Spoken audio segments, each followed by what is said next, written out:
The Cough by Eben Maine. In the darkness, some pony coughed. Who was it? Silence reigned. Who? A dim violet light sprang into being. Twilight Sparkle's horn barely illuminated the cramped, windowless room and the 6 ponies within. A world of dark purples and inky blacks revealed itself, colors distorted by the monochrome aura of the magical implement. Shadows pooled in the corners, lurking just beyond the reach of the unicorn's spell. Rainbow Dash watched as Twilight glared at each of their friends in turn. None spoke. Silhouettes danced along the walls as the unicorn moved her head, causing the light to jerk and shift. Pinkie Pie huddled near the barred door, eyes wide and uncomprehending as she stared off into an uncertain distance. The baker twitched slightly, squeezing the bag of flour that she clutched so tightly to her chest. On the room's only bed, Rarity lay next to Applejack, her head buried in the farmer's shoulder. The dressmaker shook as she sobbed quietly. Dash didn't know whether the unicorn's distress was because of their situation or because of their hygiene. The room reeked of unwashed bodies, and Rarity's mane, like every pony else's, was tangled and knotted and hung heavy with filth. Applejack, for her part, merely stared stoically back at Twilight Sparkle when the librarian's gaze turned to her. Then those eyes were on Dash and on Fluttershy. The two were locked in an embrace. It was the only comfort they had in the room. The weather pony found her voice when the other Pegasus began to shudder. What does it matter? Twilight Sparkle's brow furrowed. Get serious, Dash. It's better for 5 of us to get through this than none of us. Coughing is the only warning we get. Fluttershy's whisper carried well enough in the enclosed space. Could we wait and see? It could just be dust or a cold. Please. I really wish that we could risk it, Fluttershy, Twilight said, the sharp edge of her voice softening lightly. But there's no going back once it reaches the final stage. You saw what happened out there. Do you really want that in here? Applejack sighed, then spoke up. She's right, Sugar Cube. It's not contagious until the end. We got a choice to make. 1 death or 6. Rainbow Dash gritted her teeth. Isn't there anything that can be done? Can't your magic cure it? Stop it? Slow it down? She paused, then added in a hoarse whisper. Anything? The unicorn shook her head. Even the princess can't cure it.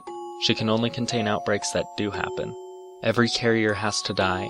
That's the only way the rest of us can be safe. The only way the rest of Equestria can be safe.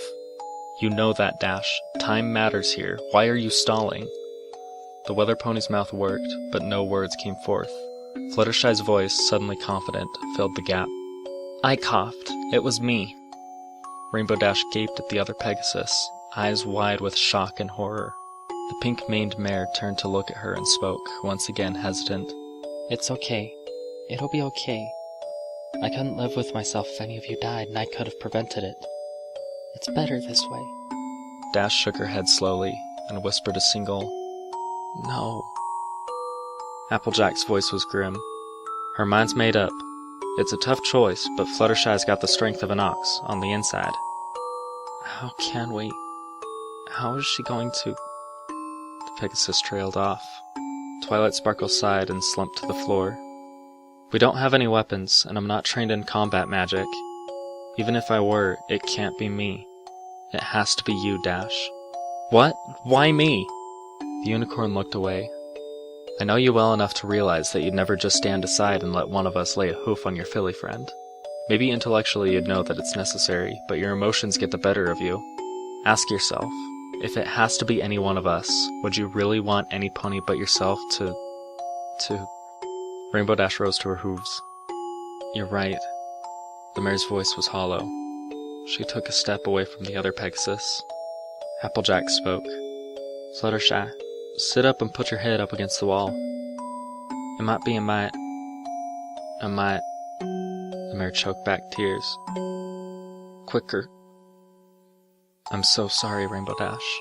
I wish it could be any other way. The rainbow-maned Pegasus looked over her shoulder to meet the eyes of the mare she loved. Fluttershy had taken the Earth Pony's advice. They stared at each other silently for a moment. Eventually, Dash found words, as insufficient as they were. I'm sorry. I love you. I'm sorry. The other Pegasus replied, voice shaking. I love you too, and I forgive you. It's better this way. Just make sure that some pony takes care of the animals when this is all over, when everything is back to normal.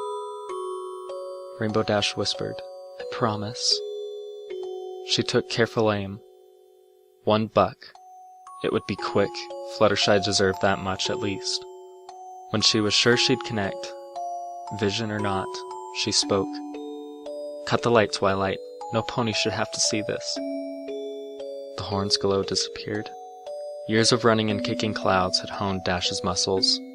She reared up on her front legs, gathered all her strength, and kicked out. She connected, and a dull thud was accompanied by the sensation of warm droplets splattering across her flank. It was followed by a high-pitched moan from the agonized pony behind her.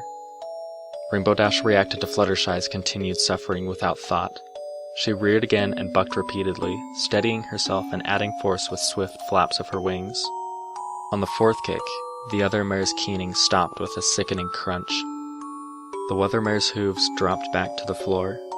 She stopped shaking, her eyes wide and her heart beating nearly out of her chest. Her fetlocks were drenched with sticky blood. She could feel it beginning to clot. She wondered despite herself whether the mess would stain, whether her coat would always bear the red residue of her deed. She wept quietly to herself. Silence reigned. In the darkness, some pony coughed.